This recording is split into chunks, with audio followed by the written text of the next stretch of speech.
আসসালামু আলাইকুম। সবাইকে আমন্ত্রণ জানিয়ে আজকের ভিডিও শুরু করছি। আজ তোমাদের সাথে শেয়ার করছি পুঁটি শুটকির ভর্তা। এটা আমি লাইফে ফার্স্ট টাইম করছি। এর আগে আমি লইটা শুটকির ভর্তা খেয়েছি। শুরুতেই মাথাগুলো ফেলে দেওয়া হয়েছে, কারণ অনেক সময় পুঁটি মাছের মাথাগুলো তেতো হয়। মাছগুলো ভালোভাবে বেছে নিয়ে মাথা ফেলে দিয়ে এবারে হালকা খোলায় ভেজে নেওয়া হচ্ছে। আর খেয়াল রাখতে হবে যেন পুড়ে না যায়, হালকা আঁচে ভেজে নিতে হবে।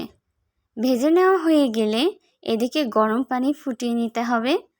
ফুটিয়ে নিয়ে এই গরম পানির মধ্যে মাছগুলোকে একে একে ছেড়ে দিতে হবে।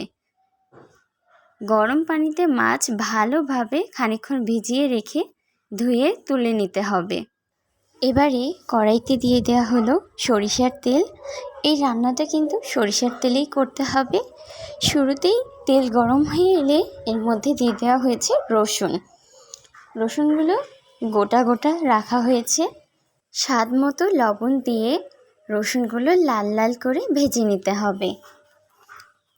রসুন ভাজা হয়ে গেছে, তুলে নিয়েছি। এবারে ভেজে নিতে হবে পেঁয়াজের পরিমাণটা কিন্তু বেশ অনেক। আর এই রান্নাটায় পেঁয়াজ বেশি দিলে কিন্তু টেস্টও বেশি আসবে, সেই সাথে কিন্তু রসুনের পরিমাণটাও বেশি দিতে হবে। আবার খেয়াল রাখতে হবে যে বেশি রসুনের জন্য আবার রসুনের গন্ধটা যেন বেশি না হয়। এদিকে পেঁয়াজটাও লবণ দিয়ে ভেজে নেওয়া হচ্ছে। আর তোমরা তোমাদের মাছের পরিমাণ অনুযায়ী পেঁয়াজ রসুন ব্যবহার করবে। এখন শুকনো খোলায় ভেজে নেওয়া হচ্ছে শুকনো মরিচের পরিমাণটা তোমরা তোমাদের ইচ্ছা অনুযায়ী দেবে, তবে এই ভর্তায় কিন্তু একটু মরিচের পরিমাণটা বেশিই লাগে। এবারে সেই শুটকি মাছগুলো ভেজে নেওয়া হচ্ছে হালকা করে। বেশিক্ষণ ভাজলে কিন্তু মাছগুলো আবার শক্ত হয়ে যাবে। মাছগুলোও কিন্তু লবণ দিয়ে ভেজে নেওয়া হয়ে গেছে। এবারে এই সব কিছু ব্লেন্ডারে ব্লেন্ড করে নিচ্ছি।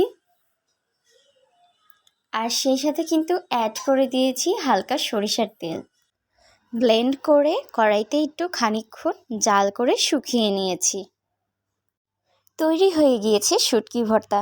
ভিডিওটি ভালো লাগলে লাইক, কমেন্ট, শেয়ার আর সাবস্ক্রাইব করে পাশে থেকো। সবাই ভালো থেকো। আজ এই পর্যন্তই। আল্লাহ হাফেজ।